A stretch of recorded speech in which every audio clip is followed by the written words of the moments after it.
Welcome to my garage Bible study. Great having you in my garage, seeing all my cool little toys. Tell us where you're from. Great to hear from you. We're going to look today at the book of Isaiah. You know, the important thing to understand about so much in the Bible is that the authors, the prophets, are calling us to something new. They're calling us to something different because God doesn't like where we are right now, or He doesn't like where we've been. And this passage in Isaiah 43 is perfectly in line with us. I'm going to read it, Isaiah 43, verse 18 and following. Here's what it says. Don't remember the prior things. Don't ponder ancient history. Look, I'm doing a new thing. How it sprouts up. Don't you recognize it? I'm making a way in the desert, paths in the wilderness. There's two kind of things, the things that have been around and the things that are not around. There's two kind of people, the people who think about the things that were and the people who are thinking about the things that are. Right now we're still in COVID-19 land, and who would have thought we've been in COVID-19 land months and months and months into this? And what's happening for a lot of us, and what's happened to me, is I end up looking forward to getting back to the previous things. I end up longing for the things that I'm pondering that are in the background. In the book of Isaiah, God is telling us, forget the former things. Don't look back. Don't ponder the things that are lost. God says, you see, I'm doing a new thing. This is the message of person after person in the Bible. The person of Abraham is going to start a nation, and he is a wanderer, and he has to leave his homeland and go and wander. He has to forget where he was, and he has to go to a new place. Moses takes the nation of Israel out of slavery. God leads him to do that because God says, I've heard the cries of my people. How many cries? How severe were those cries? We don't know that, but what we do know is every step of the way that Moses takes his people, they fight him again and again and again. They don't want to go into the new thing. In fact, at one point they get all bummed out because they don't have the food they want, or they don't have the water they want. And they go, oh, if only we were in Egypt where we had leeks and we had, that's a form of vegetable, leeks, and we had water. Oh, let's go back there. Oh, and you forget that you were in slavery. You were in slavery, but you're selectively remembering things in the past as being better than they actually are. And God's calling them to go to a new place, a new thing. This is the problem in our country, especially for those of us who are in churches, those of us who might be pastors, which is very small of us. Many of us who are with me in my Bible study right now, you've got some sort of biblical bone in your body where you're curious about this book, or you read this book. And I'll tell you what, a lot of us are like, or friends you know, just wanting to know when we can go back to normal. When can we get back to being in a building and having 95 decibels and having HVAC and having haze machines and having a cute little package of a sermon series and having my place to take my kids and having there. When can we go back?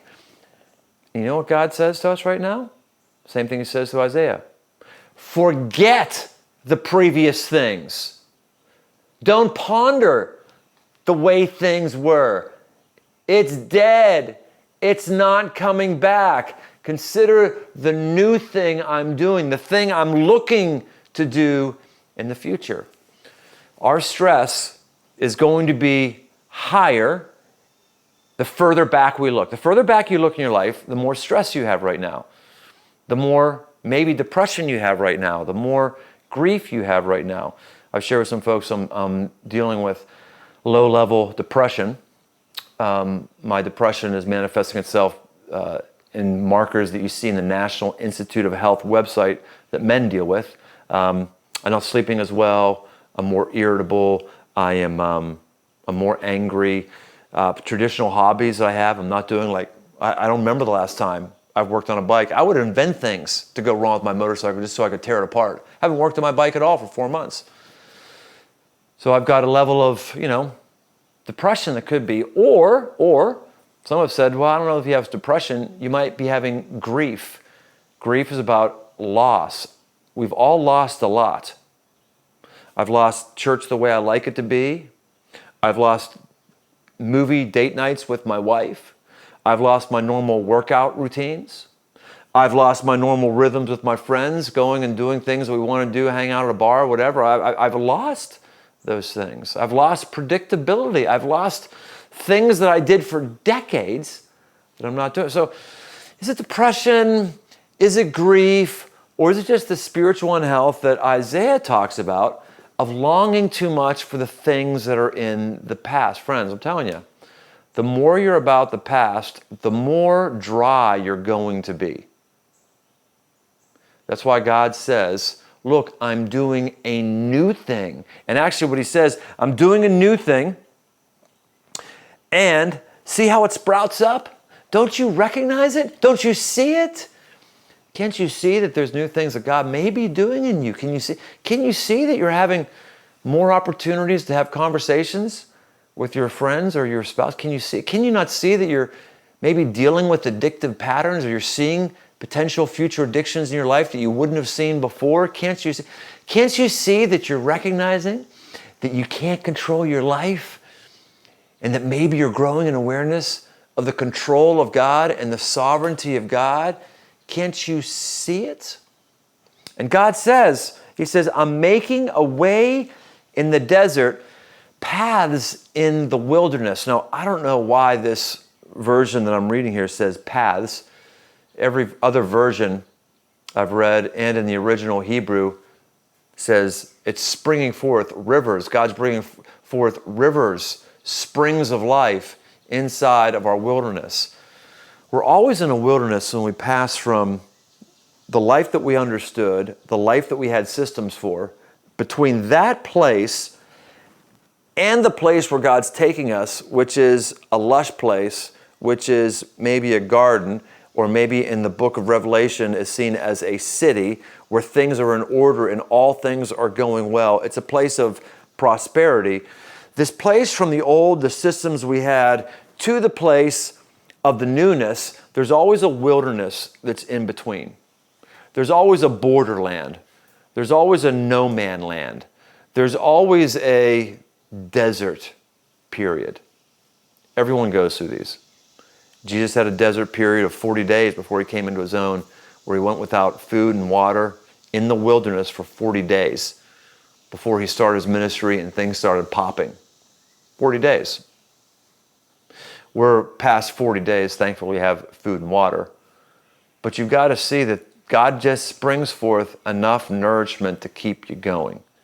He springs forth enough water, enough moisture to keep it. But you have to see it. You have to want it. You have to want what's in the future more than you had what's in the past. And you've got to see the sources of nourishment and the hydration that God's bringing you right now. Maybe your garage Bible study is one such example.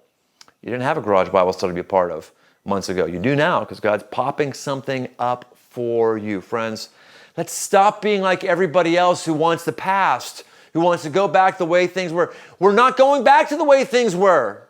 We're not.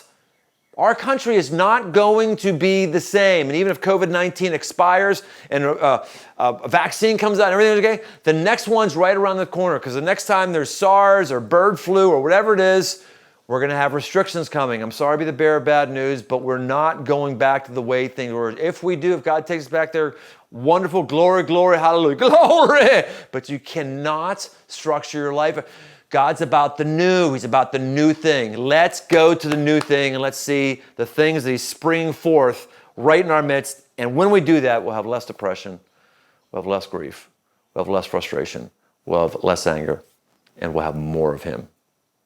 God, I pray your blessings and your springs of life upon everybody who's in our Bible study today. Give us enough hydration to keep us going. Give us enough just to give us hope before we get to the promised land.